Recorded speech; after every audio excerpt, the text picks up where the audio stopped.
Study IQ IAS, अब तैयारी हुई affordable. Hello everybody, very very good afternoon to one and all. नमस्कार दोस्तों, आप सभी का बहुत बहुत स्वागत है स्टडी IQ IAS। मेरा नाम है अभिषेक सिंह। दोस्तों, आज एंशियंट हिस्ट्री के इस लेक्चर में हमारा टॉपिक रहेगा ह्यूमन इवोल्यूशन। सबसे पहले हम लोग स्टोन एज के उस फेज के बारे में बात करेंगे या ह्यूमन इवोल्यूशन के बारे में बात करेंगे, जिसमें हम समझने की कोशिश करेंगे कि इंसान किस तरीके से इवॉल्व होता है। शुरुआती दौर में इंसान जो है उसकी नेचुरल इवोल्यूशन अलग अलग एजेस में कैसे होती है, और साथ ही साथ हर एक स्टेज ऑफ इवोल्यूशन पर ह्यूमन कैरेक्टर में क्या इंप्रूवमेंट देखने को मिलता है। क्योंकि दोस्तों, जब हम बात करते हैं ह्यूमन इवोल्यूशन की, तो आप सभी को मैं बताता चलूं कि ये बेसिकली स्टडी होती है कि किस तरीके से दुनिया के बाकी के स्पीशीज के कंपैरिजन में ह्यूमंस जो है अपने आप को सुपीरियर साबित करते हैं, सबसे ज्यादा ड्यूरेबल साबित करते हैं। हालांकि अभी भी अगर देखा जाए तो लाइफ जो है अर्थ पर लगभग 2.5 बिलियन ईयर्स से बहुत ही माइक्रो लेवल पर दिखाई देनी शुरू होती है। लेकिन अगर हम ड्यूरेबिलिटी और लॉन्जिविटी की बात करें तो अभी भी डायनासोर्स के कंपैरिजन में ह्यूमन की प्रेजेंस कुछ भी नहीं है। लेकिन फिर भी लास्ट अगर देखा जाए तो 2 या फिर 2.5 मिलियन ईयर्स में ह्यूमन के एविडेंसेस जो देखने को मिल रहे हैं, वो एविडेंसेस लगातार इवॉल्व होते रहे हैं, और उस इवोल्यूशन के बदौलत ही आज ह्यूमन सिविलाइजेशन जो है वो पीक पर चल रही है। हिस्ट्री में हम इसी ह्यूमन सिविलाइजेशन को ही पढ़ते हैं, तो ये जानना बहुत जरूरी है कि ह्यूमन सिविलाइजेशन अपने इस स्टेज पर पहुंचने के लिए किन किन अलग अलग फेजेस से गुजरा है। तो आज का टॉपिक इसी बारे में रहेगा दोस्तों।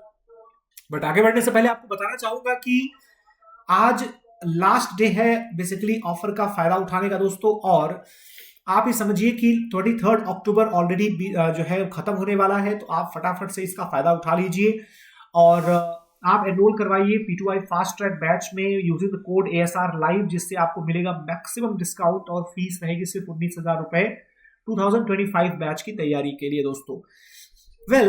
देखिए, अर्ली ह्यूमंस की जब बात की जाती है तो अर्ली ह्यूमंस जो है एक्चुअल में, देखिए, अर्थ के ओवरऑल जो जियोलॉजिकल टाइम स्केल है उसको अगर हम देखें दोस्तों, तो 4 जियोलॉजिकल टाइम स्केल्स आपको दिखाई पड़ते हैं। सबसे पहला आपका आता है प्री कैम्ब्रियन, उसके बाद आता है आपका पैलियोजोइक।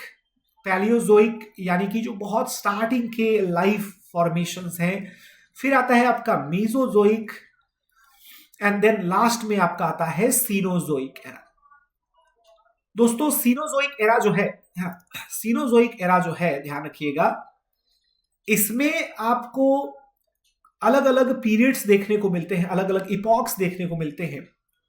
करेंटली अगर देखा जाए तो we are in the quaternary era. Quaternary era में अगर देखें दोस्तों, तो यहां पर आपको है ना प्लिस्टोसीन और होलोसीन, ओके, प्लिस्टोसीन और होलोसीन, ये दो अलग अलग आपको एपॉक्स देखने को मिलते हैं।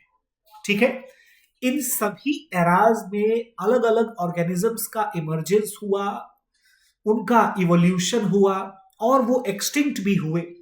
जैसे कि फॉर एग्जांपल इसी सीनोजोइक में ही आपको दिखाई पड़ेगा ट्रायासिक एज, है ना, ट्रायासिक इपॉक, जोरासिक इपॉक, जिसमें कि आप देखते हैं वही बड़े बड़े डायनासोर्स जो हैं उनका इमर्जेंस रहता है।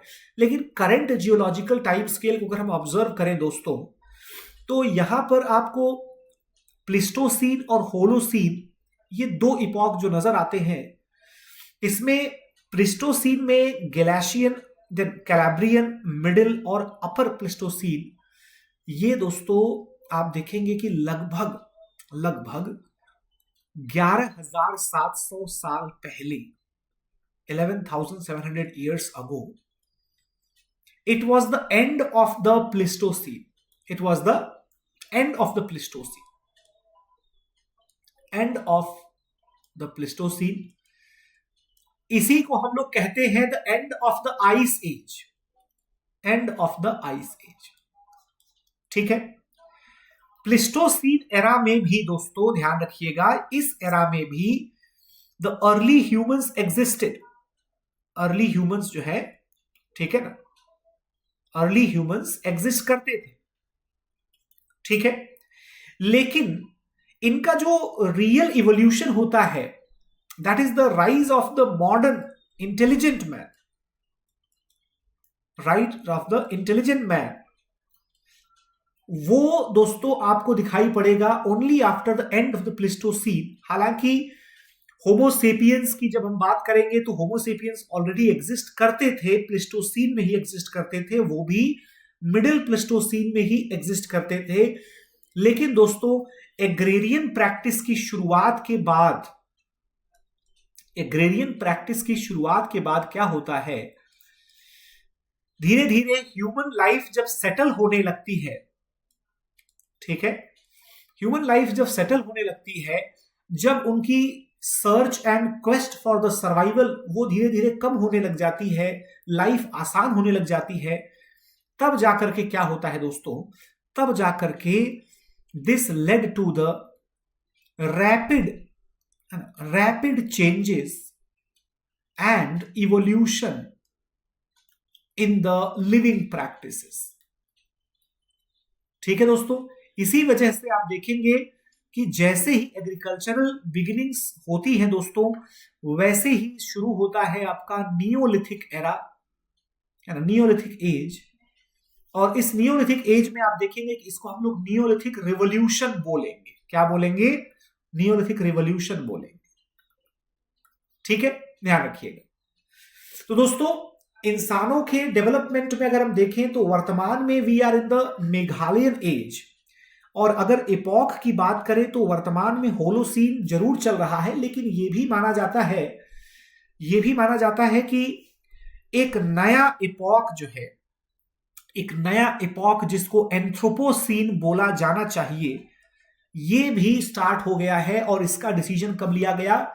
तो 2016 में दोस्तों एक special body international commission on the stratigraphy के द्वारा क्रिएट की गई थी, जिसका यह मानना है कि 1950 onwards the age of humans माना जाना चाहिए। क्या माना जाना चाहिए? एज ऑफ द ह्यूमंस, क्योंकि इंसान जो है वो सबसे important, single most important species बन चुके हैं।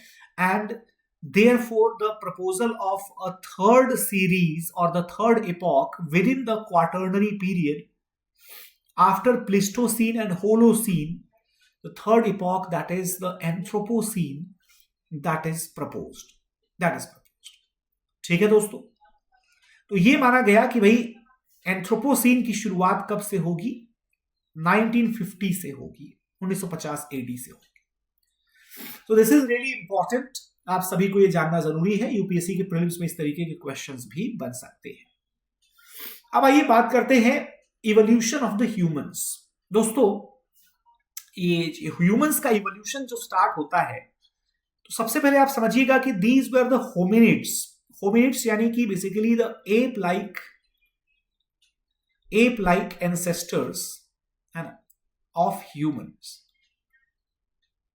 आज के इंसानों के एप्स के जैसे दिखने वाले एंसेस्टर्स, जिनको होमिनिड कहा जाता था, they were basically the members of the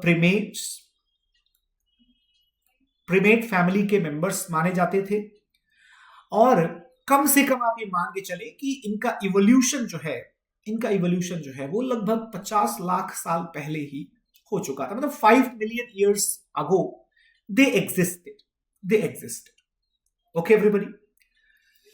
Now, if we talk about the next step of evolution, तो ape-like ancestors से धीरे धीरे we can say that ape-human, है ना, ape-human interjunction, वो दोस्तों आपको दिखाई पड़ेगा कहां?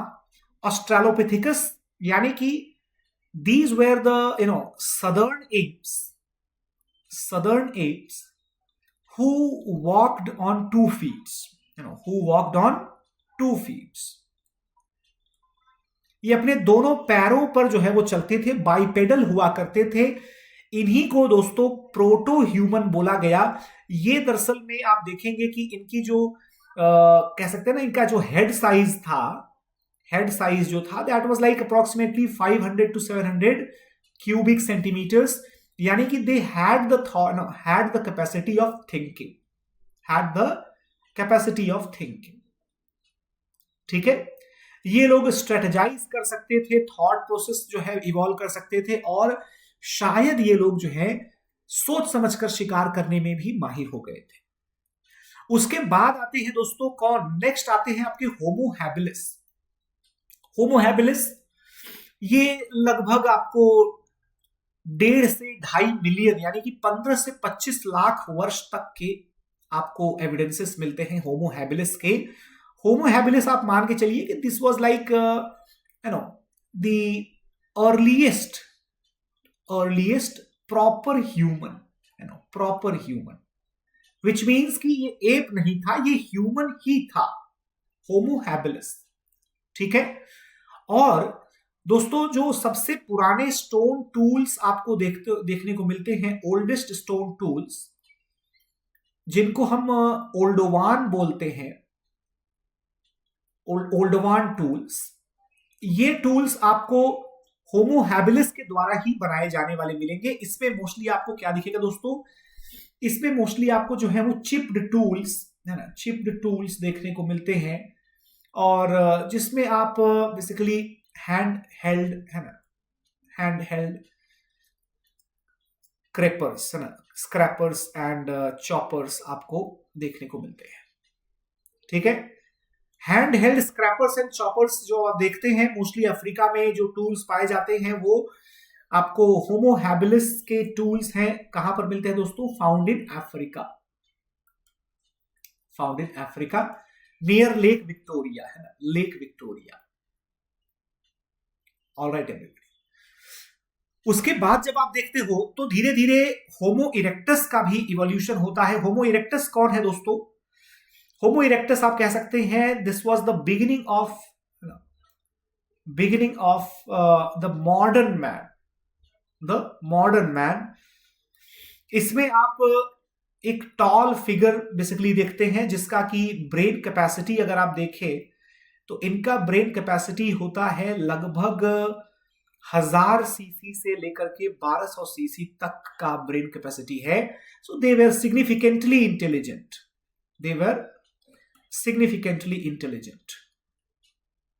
ठीक है दोस्तों, और इस इंटेलिजेंस की वजह से क्या हो रहा है, इस इंटेलिजेंस की वजह से बेसिकली आप देखेंगे तो ये लोग हैंड एक्स बनाने लगते हैं, and this resulted into the easier survival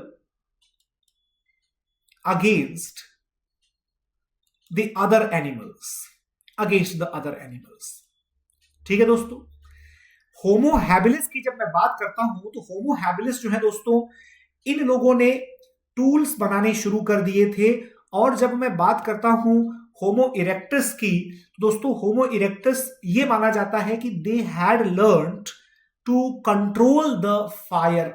okay, तो फायर ऑपरेशंस को जो है इन्होंने ऑलरेडी एम्ब्रेस कर लिया था। हालांकि फायर की मौजूदगी शायद होमो हैबिलिस में भी हो सकती है, ऐसा कई स्कॉलर्स मानते हैं, बट ज्यादातर स्कॉलर्स इस बात पर एग्री करेंगे कि फायर जो है वो होमो इरेक्टस के टाइम से एग्जिस्टेंस में है और उसकी यूटिलिटी भी उसी टाइम से चली आ रही है। फिर दोस्तों होमो सेपियंस की जब बात की जाती है, देखिए ये एग्जिस्ट करते हैं समवेयर अराउंड 1.5 मिलियन ईयर्स से लेकर के 1.5 मिलियन ईयर्स से लेकर के और लगभग 35,000 ईयर्स तक, 35,000 ईयर्स तक। हालांकि दोस्तों इनका जो प्राइमरी ड्यूरेशन है ये आपका 50,000 से लेकर के 35,000 ईयर्स के बीच में है। इनकी जो एग्जिस्टेंस है ये also present up to, they were also present up to 10,000 years है ना अगो। ये लगभग 10,000 साल पहले तक भी होमो सेपियंस मौजूद थे, लेकिन the primary evidences which we have found, that is mostly belonging between the 1.5 million to 35,000 years ago. दोस्तों निएंडरथल्स बेसिकली एक जगह का नाम है, a place in the Europe, वहां से इसके एविडेंस मिलते हैं। और ये जो है these where more muscular, okay, more muscular built, okay, more muscular built and highly evolved, but दोस्तों ये इवॉल्व भी थे। साथ ही साथ याद रखिएगा कि एग्जैक्टली याद रखिएगा दोस्तों, तो ये बेसिकली कैसा है, ये काफी हद तक है ना, काफी हद तक कह सकते हैं इंटेलिजेंट, है ना, इंटेलिजेंट मॉडर्न ह्यूमन से मैच करते हैं, है ना, इंटेलिजेंट मॉडर्न ह्यूमन से मैच करते हैं। तो इनका जो ओवरऑल एग्जिस्टेंस था it was very very important, लेकिन they were replaced by the modern intelligent human, जिसका नाम निकला क्या, होमो सेपियन सेपियंस। तो इनकी एग्जिस्टेंस जो है दैट अप्रोक्सीमेटली, है ना, अप्रोक्सीमेटली 35,000 ईयर्स के आसपास से जो है वो शुरू हो जाती है। लेकिन इनका जो डोमिनेंस आता है, that came around 10,000 years ago. लगभग 10,000 साल पहले से ये डोमिनेंस में आ जाते हैं और वहां से दोस्तों इनकी अलग अलग सब स्पीशीज आपको दिखाई देने पड़ती है। तो अगर मैं बात करूं कि भारत में इनके क्या स्टेटस थे, अर्ली मैन इन इंडिया, तो दोस्तों भारत में लगभग 2.2 मिलियन ईयर्स यानी कि लगभग 10 लाख साल से लेकर के 22 लाख साल पहले तक के कुछ ह्यूमन एविडेंसेस मिलते हैं, जिनको हम बेसिकली शिवालिक मैन के नाम से जानते हैं, जिनकी 2 सब स्पीशीज, एक रामापिथिकस और एक शिवापिथिकस जो है वो हमें शिवालिक हिल्स के आसपास से मिलती है। और ये शिवालिक हिल्स के आसपास रहने वाले ऐसे सब स्पीशीज थे जो कि प्रोबेबली डिसअपीयर्ड हो गए, है ना, probably disappeared near the same place, यानी कि शायद ये उस जगह से आगे नहीं बढ़ सके, ठीक है। इसके अलावा दोस्तों नर्मदा मैन भी एक अलग सब स्पीशीज या सब स्पेसिमेन माना गया, जिसके बारे में ये माना जाता है कि ये कोई अर्ली होमोसेपियन रहा होगा। और हथनौरा के नजदीक इसके एविडेंसेस मिलते हैं, एक पूरी की पूरी स्कल जो है वो देखने को मिलती है दोस्तों, और उसी को हम नर्मदा मैन के नाम से जानते हैं, ठीक है। अच्छा, इसके अलावा जब कभी ये सवाल उठता है कि इंडिया में अर्लीस्ट ह्यूमंस का अराइवल कहां से हुआ, तो ये कॉमन फैक्ट एक्सेप्टेबल है दोस्तों कि they arrived from Africa, southern and eastern Africa, ठीक है दोस्तों। और इसी वजह से ये माना जाता है कि not from the north but from the south they arrived in India also, ठीक है दोस्तों। तो कल के लेक्चर में हम लोग पढ़ेंगे कि किस तरीके से अलग अलग एजेस जो हैं डिफाइन किए जाते हैं। स्टोन एज के कितने वेरिएशंस होते हैं। उम्मीद करता हूं कि आज के लेक्चर को आप सभी ने अच्छी तरीके से समझा होगा, जाना होगा। दोस्तों जाने से पहले आपको बताना चाहूंगा कि 24 को आप अगर ये लेक्चर देखेंगे तो आप इसे एनरोल कर सकते हैं अभी भी ASR लाइव कोड यूज करके in this very very minimal price for the P2I fast track, क्योंकि दोस्तों ये अंतिम बैच है, याद करिएगा बैच जस्ट शुरू हुआ है। तो आप इस पे एनरोल कर सकते हैं, बिल्कुल भी डिले मत करिए। एंड इन केस अगर आप डाउनलोड करना चाहते हैं आज के क्लास के कंटेंट को, तो आप इस कंटेंट को डाउनलोड कर सकते हैं from this UPSC with ASR, इस पर्टिकुलर ग्रुप से। बहुत बहुत शुक्रिया दोस्तों आप सभी का सेशन देखने के लिए। उम्मीद करता हूं कि आप सभी को सेशन पसंद आया होगा। Take care everybody, bye bye and have a great day. Thank you so much. Study IQ IAS, अब तैयारी हुई अफोर्डेबल।